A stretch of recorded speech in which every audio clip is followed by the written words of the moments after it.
Hi, welcome to One Word Today. I'm Sophia, pilot into the universe of Chinese. Let's continue looking into some of the Chinese expressions commentating about mostly feminine beauty because the language was man's mostly.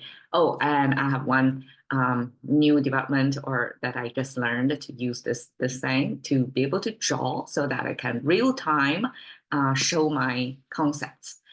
Okay, 明眸皓齿 is today's expression. So as you can see, we are using pupil, the eyes.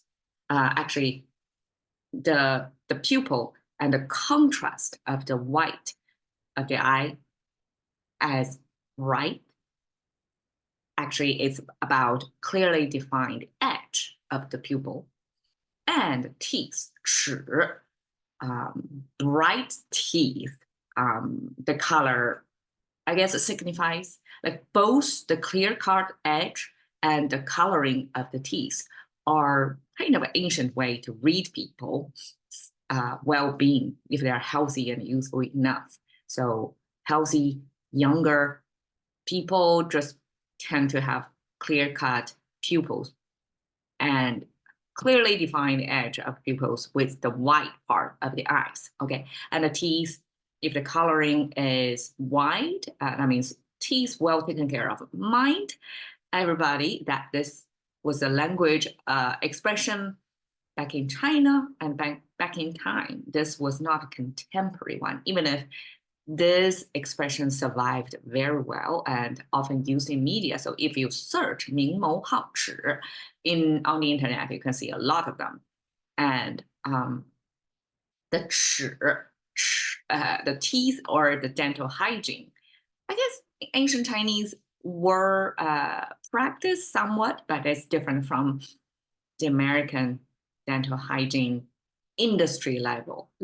Totally not. Like I was shocked about how much people put into taking care of their teeth because this, like having a bright teeth and smile, that's a huge deal here in America.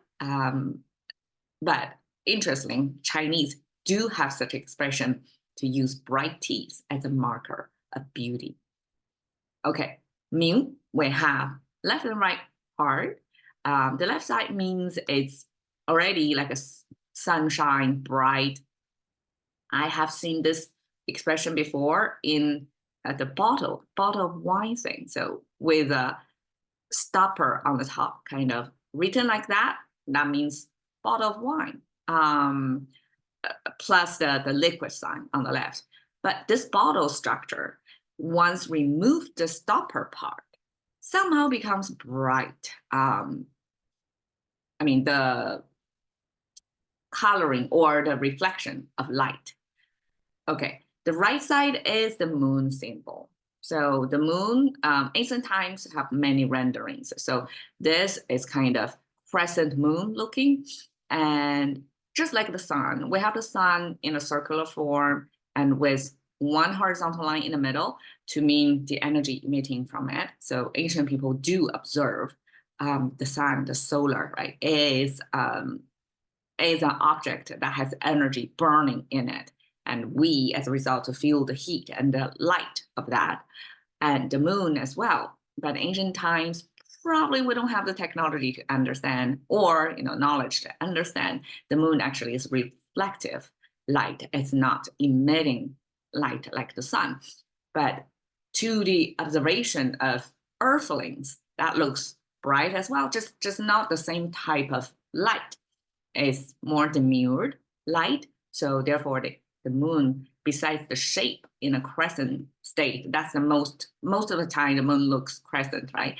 And the energy. So the moon plus this bright sun sign together means bright, and we use bright pupil actually to mean well, actually, now I'm thinking it's not only the pupil's edge in a clear-cut, defined contrast with the white color, because especially for East Asian people, the pupils are darker color. It's not like a variety colors as in the European background people.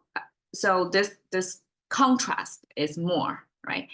And now I'm looking at this bright pupil could have a second layer of meaning.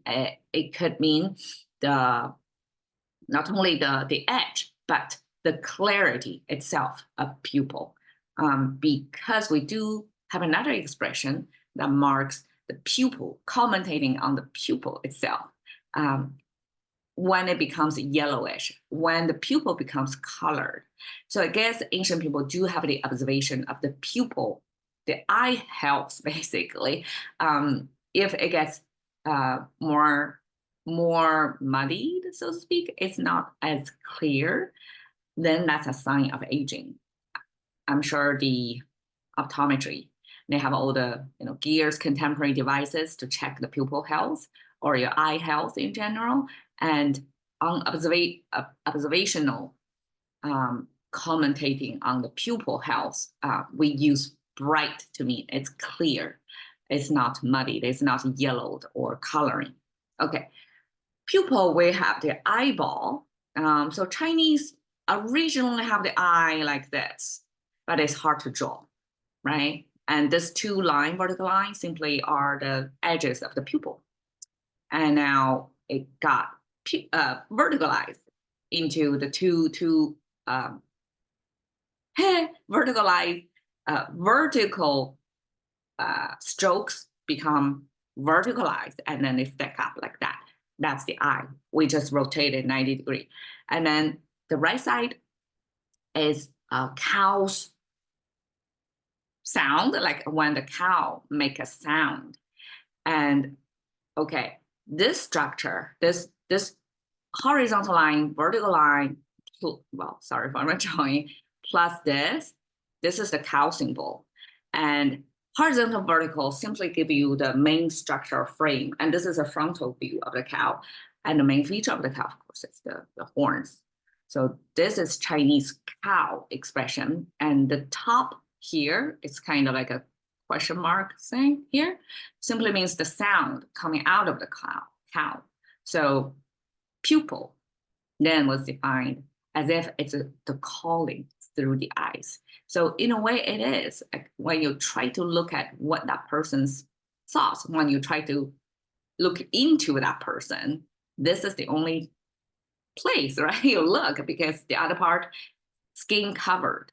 And this is an opening, as if that's the window to the soul, so to speak, right? So Chinese observe that as not only the eyeball, but through the eyeball, as if it is speaking its own thing. It's not in a human language, as if it's a cow language. It's this nonverbal expressions through the eyes, through the pupils that you can observe. So that's Chinese pupil. Okay, 皓齿. So 皓, we have the sun symbol now. You see, this is the moon, this is the sun. I just explained to you. And then we have a cow symbol again.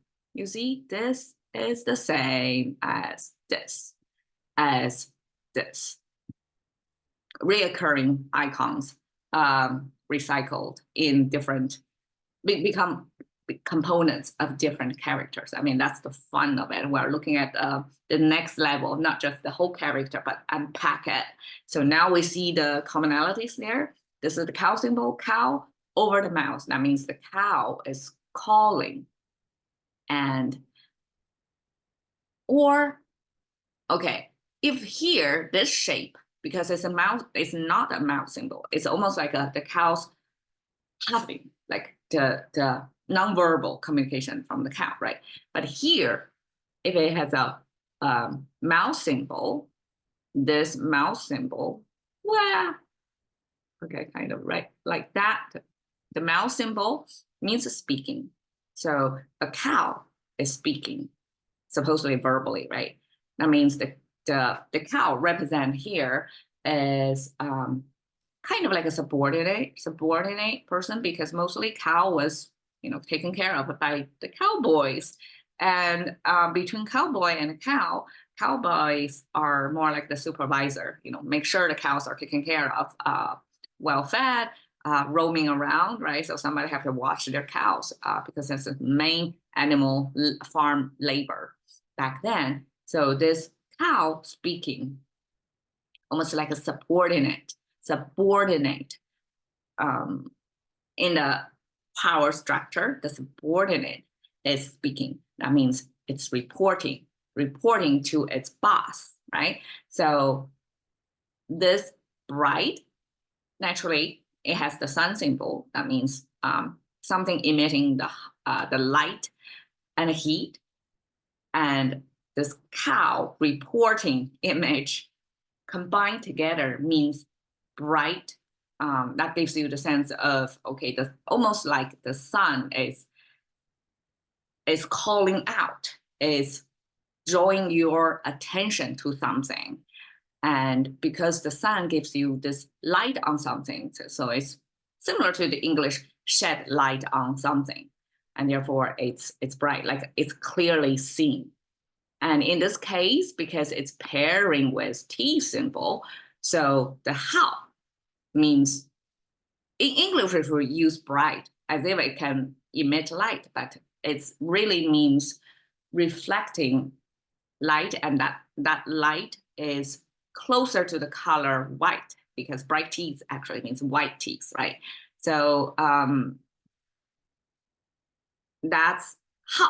That means bright as well. We also use this how to pair with the moon symbol, which is this, right? We can use that to the same character to describe not only the teeth, but also the moon. Hao yue means that kind of cold white color. So it gets cold white. It's kind of the standard, like preferred coloring for just like the moon on the teeth as well. So they share the same descriptor. Okay. 齿. Well, this is the mouth symbol, right? We see this is the mouth symbol. And then this thing simply is the depiction of the individual tooth. And Chinese only give you two of those as a repetition of, that means, okay, upper teeth and then lower teeth distributed in the mouth. And then the top, this cactus looking thing that written like this is actually Chinese foot symbol. And okay, foot symbol, this is the big toe. And this is the sole, the bottom of the foot. And this is the pinky toe. And this vertical line actually is the remaining 3 toes undifferentiated. So that's a Chinese foot symbol. And by itself, Chinese foot symbol means stop. So we have the visual representation of the teeth in the mouth and also the stop sign there. That means almost like the teeth in the mouth forms as a stopper between the inside and outside of your body.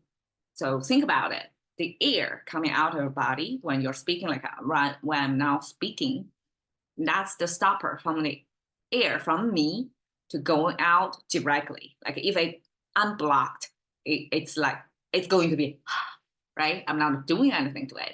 But because I'm speaking, my teeth, along with the lips and the tongue together, are going to form the stopper to create the vocabularies or the pronunciations, the syllables. Okay, that's stopper. So we have the stopper plus the visual representation of the teeth, and then together, that means teeth. It serves the function as a stopper. Also, it stops the outside. So when we're eating, the teeth is the gate to enter our body, right? That makes sense. 明眸皓齿 together simply means bright eyes and teeth. And I'm glad to see that 明 and 皓 can both translate as bright. We can use that to describe somebody's eyes and somebody's teeth. And okay, so this is one of the actress or actor in China, well known for her role in a movie depicting a journey of a female from poor northern part of China going down south close to Hong Kong. Or I think she was in the story, like landed in Hong Kong to do her business, you know. So actually work as a prostitute, and it was not a topic that was often depicted in films. So I guess in the West as well, prostitution is a group of interesting people and minds. Not only like they have to present themselves in a certain way, but they have to interact with the world, have to kind of overcome some of their humanity as confined by societal requirements, right? So they were demonized or whatever in different culture, in different coloring. But I guess in China, that actually tells a story of a woman's journey through the time during China's change. Like she couldn't make a living in the northern part of China, and she, of course, want to make quick money, right? Go to the south, use her body to make her business, kind of like that, and she won a award for that. She was not considered a typical beauty in Chinese beauty standard, because as you see, she doesn't have the double eyelid thing. That was preferred. So she's kind of having her charm, but it takes a moment to appreciate her. But definitely her face, when I was searching for 明眸皓齿, came out like one of the, you can say one of the examples to describe, to support this expression, as she does have this clearly defined edge of the pupils, right? Bright eyes, with the lighting in it, it's bright eyes, and teeth, good teeth. So that's like the basic element for you to become, the face on a big screen. And that her face is a good illustrator for 明眸皓齿. All right, catching into the currency of thinking about what word today we're focusing on today.